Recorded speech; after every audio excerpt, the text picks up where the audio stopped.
Imagine living a life with boundless options, but feeling like you're being held back by an invisible force. Involved in a conflict that doesn't seem to be resolved. What if I told you that understanding this disagreement could completely alter your self-perception and your place in the world?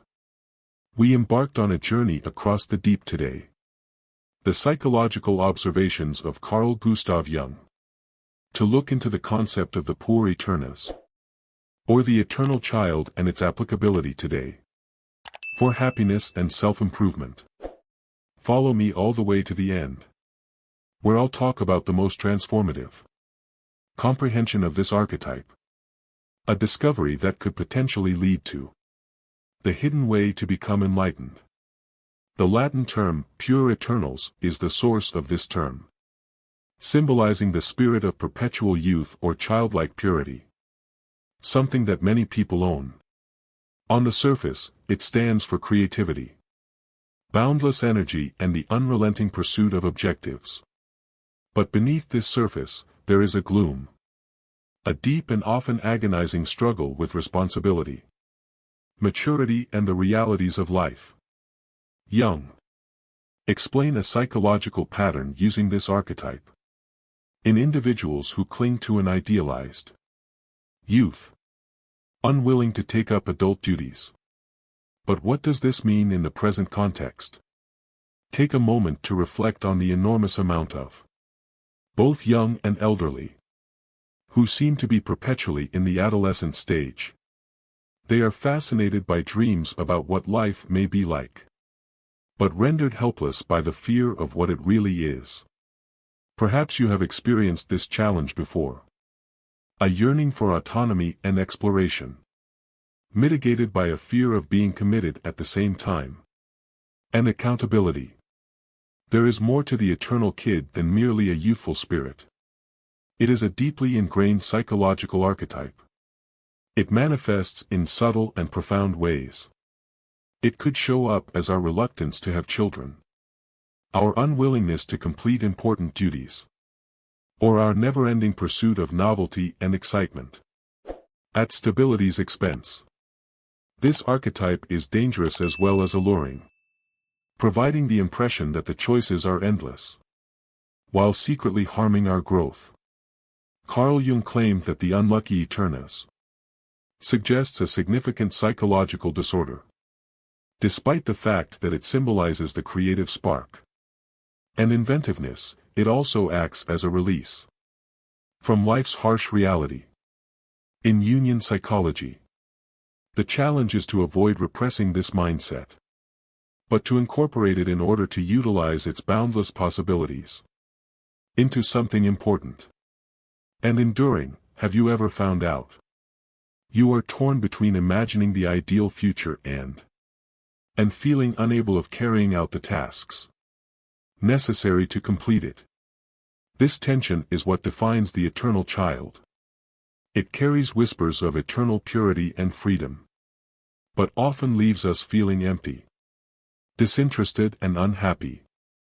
Jung cautioned against living in the shadow of the destitute wilds. Can lead to a lifetime of discontent. He thought that modern civilization was to blame for this trend, where there are adult pressures, often at odds with a culture that values young personality and spontaneity. In his writings, Jung emphasized the importance of confronting this inner child, so as not to destroy it, but to make it a source of information and resilience. How can we, then, address this archetype inside ourselves? What is the best way to reconcile our need for independence with the need for responsibility? Today, we will begin answering these questions. First, we have to admit that the pour eternally isn't always negative. It has a great deal of promise, a wellspring of creativity and ingenuity. When this energy is not managed, problems arise, leading to a life of fleeting pleasures and unmet expectations. Young people believe that the key to growth lies in embracing this inner child, without letting it dictate how we act. This route requires courage and self-awareness. It means facing our concerns associated to failure, fears of loss and rejection that commonly keep us rooted in the safety of the eternal child. It means embracing the pain that comes with development and stepping into the unknown, even when we have the strongest desire to flee. As we move forward into the known, we'll look at the beneficial acts to make this change. We'll look at the instruments. The impoverished eternals were proposed to be integrated by young people into a contented, well-rounded life. And we'll make the deeper, the essential details of this type reality that can direct us toward goals beyond merely achieving personal fulfillment, but to a more profound understanding of our shared humanity. For now, I'll leave you with one question. How often do you find yourself torn between the dreams of your inner child and the responsibilities of your adult self? As we continue, keep this in mind, because the answers you discover might even change the way you view life and yourself forever. The Poor Eternals is closely related to the duality of human life, our desire for complete freedom, unlike our desire for structure and meaning. Jung argues that this archetype often appears at pivotal moments in life, particularly throughout the transitions of adolescence, middle age, and even beyond. May all make you feel like a kid again, encouraging us to consider the decisions we have made, as well as the lives we have produced. But why does this archetype have such a strong hold on us? We need to know more about its origins in order to respond to that. The Poor Eternals are perceived by young people as having their origins in our collective unconsciousness, recurring archetypes and symbols that affect how individuals perceive life. The eternal child is a symbol of what we both want. For the sake of innocence, awe and the limitless possibilities of youth. It transports us to a time before responsibility and hardship began to appear in our daily lives. At the moment, the world appeared to be full with possibilities. This desire, though, could become a trap. Consider the myth of Icarus, the child who soared too close to the sun. His wings were made of wax and feathers, symbolized his young desire and limitless ideals. But his failure to heed his father's advice, Daedalus, ultimately caused his death. Like Icarus, people who only live in the realm of pure Eternas risk being overcome by their illusions, slipping into despair as reality finally catches up. This myth serves as a metaphor regarding the dangers of excessively identifying with the eternal child. Freedom's promise is a potent lure and run, but these guarantees often come at a cost.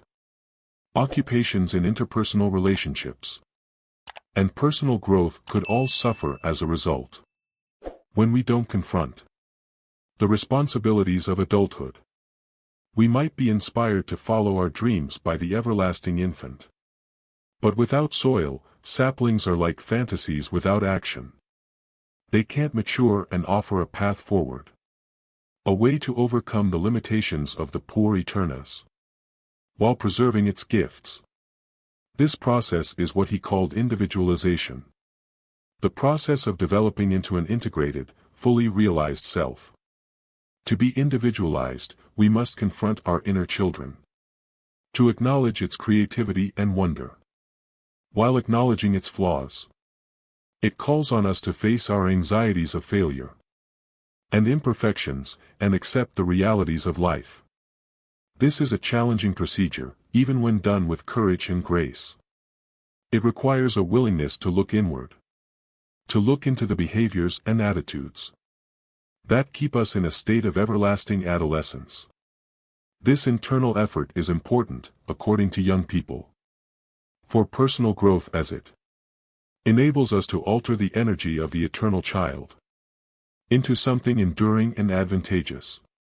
Utilizing this archetype, It might serve as an inspiration for our creativity, support our objectives and improve our quality of life. But what does this integration look like in reality? The first step is self-reflection. Jung encouraged us to ask difficult questions. What can we not do if we hold on to the eternal child? What is the source of the fears and insecurities? Our reluctance to grow. These questions are not meant to be degrading or critical, but to illuminate the obscure parts of our brains. Having the courage to act is the next stage. This means creating small but important behaviors that result in duty and accountability. It can mean pursuing a dream of a lifetime with focus and self-control, committing to a partnership with sincerity and meaning, or simply showing up for oneself on a regular basis. And sincere approach at every turn, no matter how small, takes us one step closer to leading a contented and balanced life. Jung also emphasizes the importance of relationships. In this process, the eternal child often struggles with intimacy and connection, concern regarding the susceptibility of being observed in the real world. But we learn to grow through connections, to express and receive love, and to find meaning beyond ourselves. By acknowledging the challenges of connection, we can begin to heal the wounds of the poor eternals, and enjoy the joy of growth on both sides.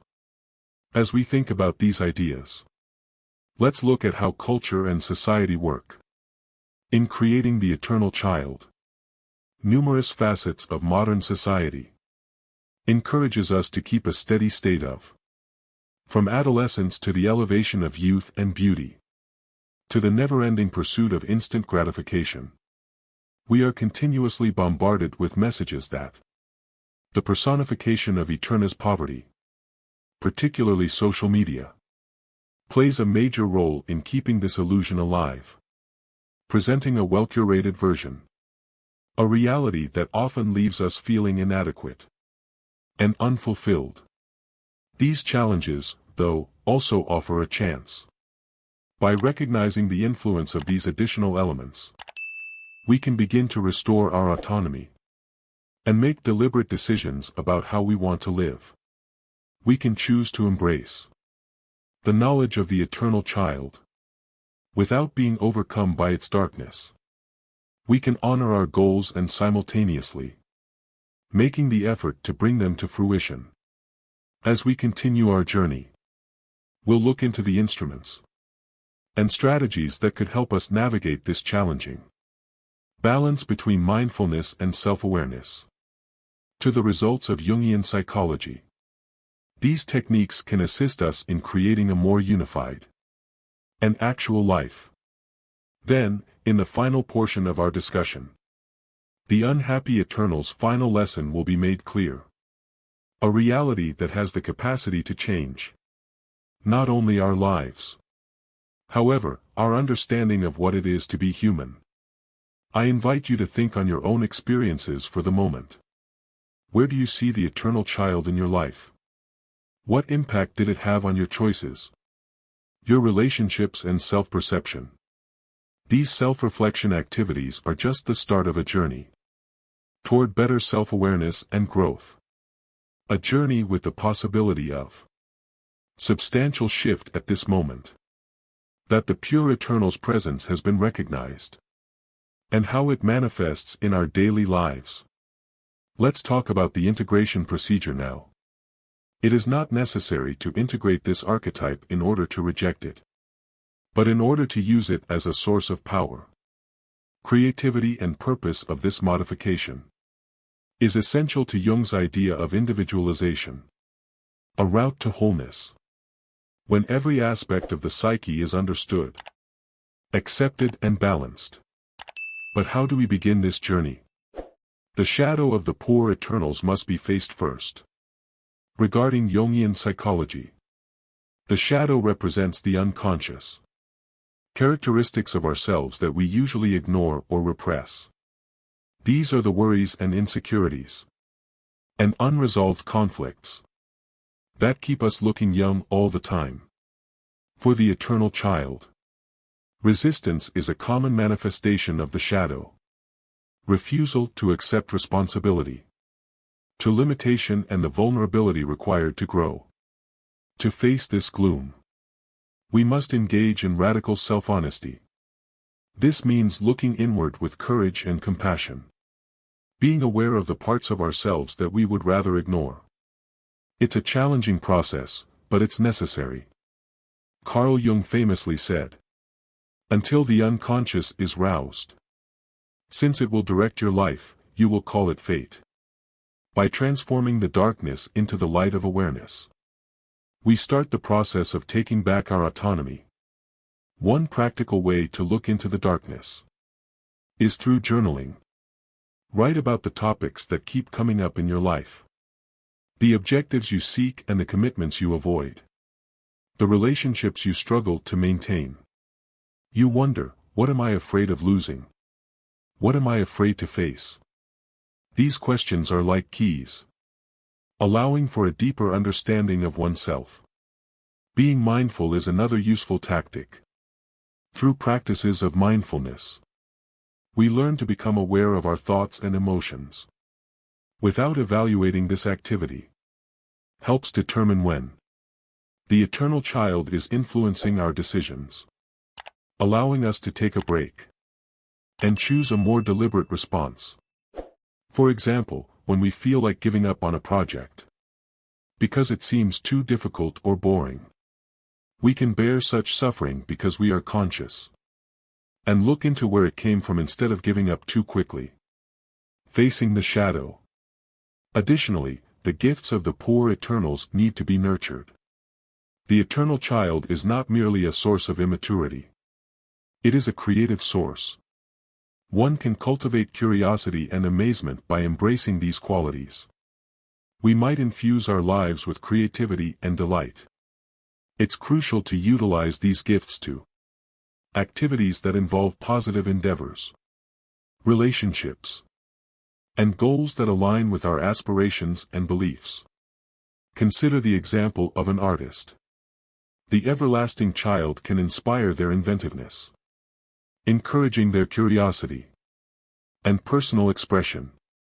But devoid of structure and discipline, that energy could spread, causing inertia and annoyance. By assessing the child's autonomy with the adult's focus, it is the artist's power to realize their ideas, generating work that is lasting and meaningful. This balance goes beyond creative pursuits. In the course of our everyday existence, the energy of the everlasting child is available to us to tackle issues with transparency and investigation. Instead of viewing difficulties as burdens, we can see them as opportunities for growth.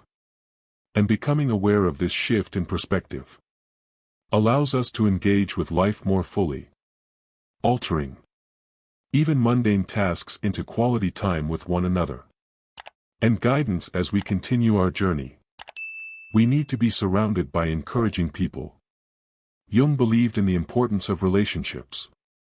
In the course of forming friendships, mentors and loved ones might act as mirrors, illustrating our benefits and drawbacks, and helping us see ourselves more clearly. They can also provide inspiration and accountability when we navigate the challenges of growth. Relationships are not without difficulties, though, especially for anyone affected by the impoverished eternals. The eternal child often struggles with intimacy, fearing vulnerability, and commitment that a solid relationship requires. To overcome this fear, it is necessary to accept vulnerability as a strength. It is not weakness, but vulnerability, that we build genuine connections, allowing oneself to be watched and supported during the journey. This brings us to an important insight. Incorporating the poor eternals is not a one-person job.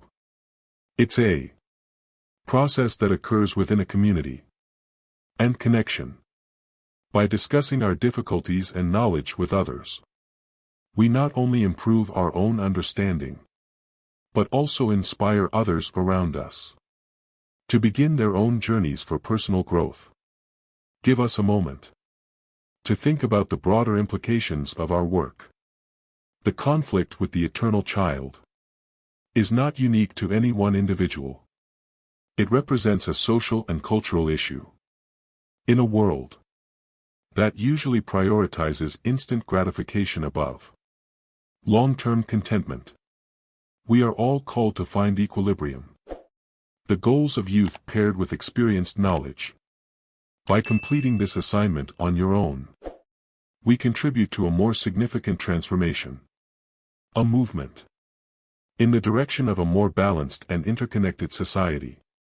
As we get closer to the latter portion of our discussion, I urge you to think about the methods you can begin integrating, bringing the poor people into your own life. Which dreams are you prepared to pursue? With focus and self-control. What responsibilities are you willing to accept?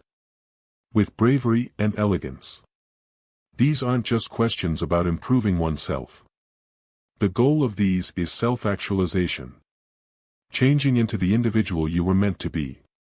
In the part that follows, we'll disclose the last lesson learned by the immortal child. A realization with the capacity to transform not only your level of understanding of this archetype, but your entire lifestyle. This is where our journey comes to an end, offering a perspective that can help clarify the clear and directed path forward. As our inquiry comes to a close, now is the moment to learn the most crucial lesson of the eternally poor people. This lesson is more than just understanding the eternal child, it's about transforming our relationship with someone like this, and in doing so, radically altering our identity. Eternus is a contradiction, poor thing. It symbolizes the boundless potential of youth as well as and the limitations brought about by not seeking growth. Incorporating this character requires embracing the tension between these polar opposites, finding a way to honor the dreams of the eternal child, entering the grounded wisdom of an adult. Carl Jung pondered. Think that the answer to this paradox is found in belongs to what he called the union of opposites. This principle is central to his philosophy, putting emphasis on the requirement to reconcile conflicting psychological traits to achieve wholeness for the supremely pure. This means finding a balance between the freedom of young people and with the responsibility associated with maturity.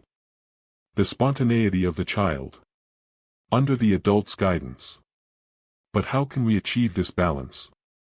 From a practical standpoint, it begins with a shift of perspective. Instead of seeing responsibility to be a burden, we can see it as an opportunity. A chance to create a life with meaning and purpose. Responsibilities don't have to stifle our dreams. It can give them structure and direction.